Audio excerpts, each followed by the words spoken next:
일상생활 속의 궁금한 이야기 과학적으로 친절하게 풀어드리는 광마더 한선아입니다. PD님 혹시 좋아하는 계절 있으세요? 싫어하는 계절은 있어요. 알 것 같아. 어느 계절이죠? 너무 습하고 덥지 않아요? 여름 너무 힘들어요, 저 진짜. 그렇죠. 밤에라도 편해야 되는데 밤에까지 괴롭히는 게 여름이죠. 그래서 오늘은 여름의 장마 그리고 열대야 이야기를 해보려고 합니다. 본격적인 이야기 시작하기 전에 구독과 좋아요 눌러주시는 거 잊지 마세요.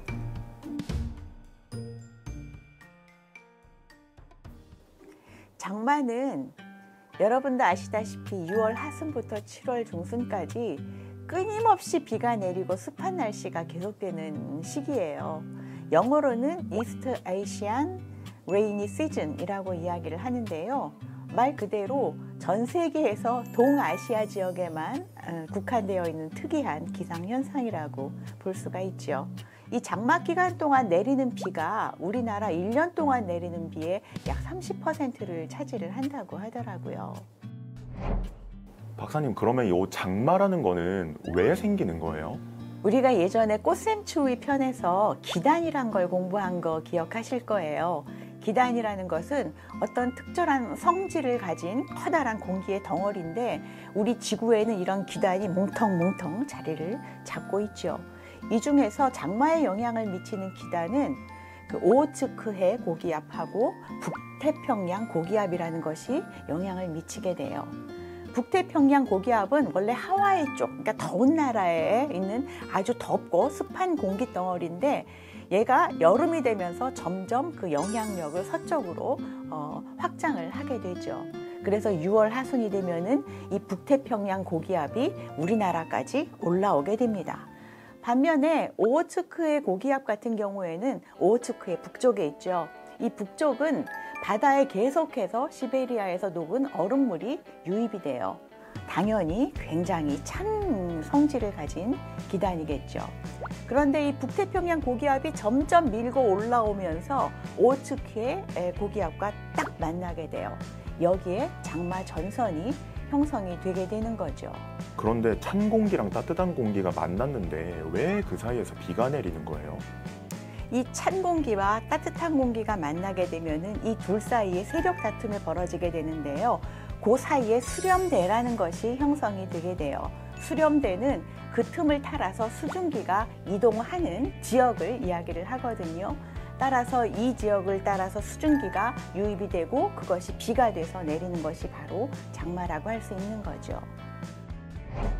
박사님, 그런데 이 장마 전선이 제가 알기로는 형성이 되고 나서도 가만히 있질 않고 이게 막 오르락내리락 하는 걸로 알고 있어요. 그거는 왜 그런 거예요?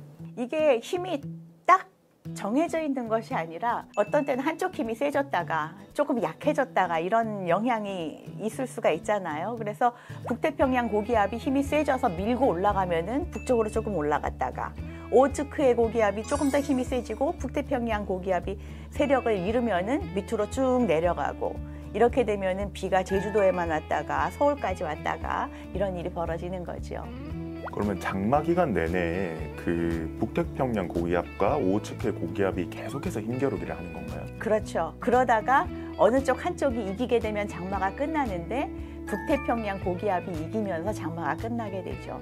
북태평양 고기압은 아까 말씀드린 것처럼 정말 뜨겁고 습기가 많은 고온다습한 공기덩어리거든요. 그래서 장마가 올라가고 나면은 우리나라에는 본격적인 무더위 그리고 열대야가 찾아오게 됩니다. 기상청의 정의에 의하면은 열대야는 밤에도 기온이 25도 밑으로 떨어지지 않는 밤을 열대야라고 정의하고 있습니다. 정말 말 그대로 잠 못 드는 밤이잖아요. 진짜 힘든데 이 열대야라는 건 그러면 왜 생기는 거예요? 북태평양 고기압 고온 다습하다고 말씀드렸죠. 여기서 키는 다습인데요. 물기가 많다는 거예요. 지난번 물 이야기, 광마더 물 이야기에서 설명해 드린 것처럼 물은 비열이 굉장히 높아요. 그래서 온도의 변화가 심하지 않죠. 낮 동안 따뜻했던 공기가 습기를 많이 포함하고 있으면은 밤이 돼도 물의 비열 때문에 식지를 않는 거예요. 그래서 사막 같은 곳은, 아주 건조한 곳은 밤이 되면은 기온이 굉장히 떨어집니다. 굉장히 추워서 막 외투를 걸쳐야 될 정도인데요. 우리나라는 밤이 돼도 온도가 떨어지질 않는 거죠. 그래서 열대야가 발생하게 됩니다. 그리고 또 한 가지 이유가 있는데요. 바로 구름이에요. 고온다습한 여름에는 우리 뭉게구름 많이 끼게 되죠. 이 구름이 낮 동안은 햇빛을 막아주어서 굉장히 덜 덥게 해줄 수가 있는데요. 밤이 되면은 얘가 이불이 되는 거예요. 여름에 가뜩이나 더운데 솜이불을 덮고 있는 것과 마찬가지죠. 낮 동안에 달궈진 지표면의 열기가 밤이면 조금 올라가면서 식어야 되는데 이것들을 이불이 딱 덮고 다시 지구로 반사해버리니까 이 더위가 가시지 않는 거죠.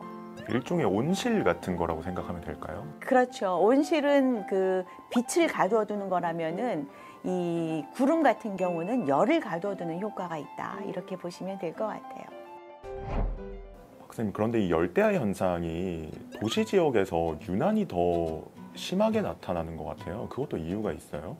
맞아요. 그거를 우리가 그 열섬 현상이라고 이야기를 하죠. 도시 같은 경우에는 차도 많고 또 모든 건물이나 차량에서 에어컨 틀잖아요. 여러분, 에어컨 틀어놓는 차 옆에 지나갈 때 어떠세요? 막 열기가 훅훅 나오죠. 또 도시에는 건물들이 굉장히 많은데 이 건물들이 전부 다 열을 흡수를 하게 돼요. 그리고 도시에 깔려있는 아스팔트 같은 경우에는 열을 굉장히 잘 흡수를 해요. 색깔도 검은 데다가 또 성격도 열을 잘 가두는 성질을 가지고 있기 때문에, 그래서 도시에는 들어오는 열을 가두고 더 많이 흡수를 하고 또 스스로 열을 내는 것들도 많이 있고, 이러다 보니까 훨씬 더 뜨겁고 밤에도 열기가 식지 않는 열섬 현상이 나타나게 되는 거죠.